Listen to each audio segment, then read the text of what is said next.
بسم اللہ الرحمن الرحیم۔ السلام علیکم ورحمۃ اللہ وبرکاتہ۔ آج کا ہمارا ٹاپک ہے کہ کیا بیوی اپنے شوہر کو ہاتھ سے فارغ کر سکتی ہے یا نہیں۔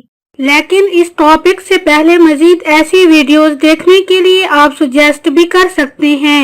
اگر آپ کے مائنڈ میں کچھ اس طرح کے سوالات ہیں تو آپ ہمیں کمنٹ کر کے پوچھ سکتے ہیں۔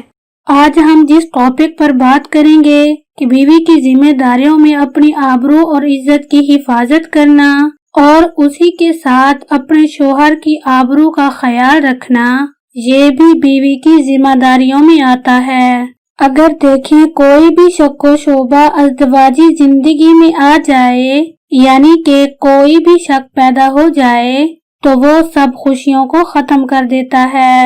اگر شوہر کو اپنی بیوی کی وفاداری پر اور ایمانداری پر شک ہو جائے اور بیوی کو اپنے شوہر کی وفاداری پر شک ہو جائے تو ساری خوشیاں ختم ہو جاتی ہیں۔ زندگی کا جو سکون ہے وہ حرام ہو کے رہ جاتا ہے، تمام نعمتیں ٹھنڈی پڑ جاتی ہیں۔ اس معاملے میں بہت سی احتیاط کی ضرورت ہے۔ ایک دوسرے کو تکلیف نہ ہو، بد اعتمادی نہ ہو۔ عورت جب 5 وقت کی نماز پڑھتی ہے وہ اپنے شوہر کی فرما بردار رہتی ہے، اپنی عزت اور آبرو کی حفاظت کرتی ہے، وہ جنت میں جس دروازے سے چاہے داخل ہو سکتی ہے۔ یعنی کہ عورت کی جنت اس کی دنیا کے گھر کو جنت بنانے سے ہے، شوہر کو خوش رکھنے سے ہے، شوہر کی ذمہ داریوں کو پورا رکھنے سے ہے۔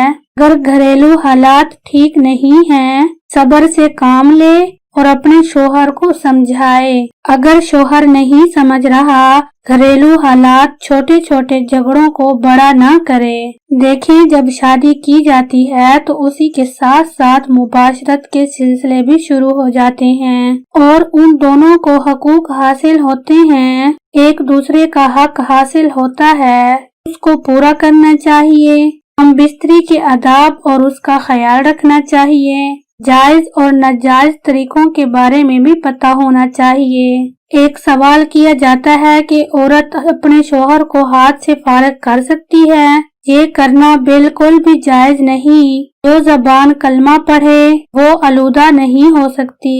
جو ہاتھ اللہ تعالیٰ کے سامنے پھیلائے جاتے ہیں، اللہ تعالیٰ سے دعا مانگی جاتی ہے، ان کو آلودہ کرنا بالکل بھی جائز نہیں۔ یہ طریقہ بالکل غلط ہے، اس سے بچنا چاہیے۔ اگر آپ کو ہماری ویڈیو اچھی لگی ہو تو ہماری ویڈیو کو لائک کریں، شیئر کریں اور کمنٹ سیکشن میں کمنٹ کر کے اپنی قیمتی رائے کا اظہار ضرور کریں۔ Thanks for watching this video. السلام علیکم ورحمۃ اللہ وبرکاتہ۔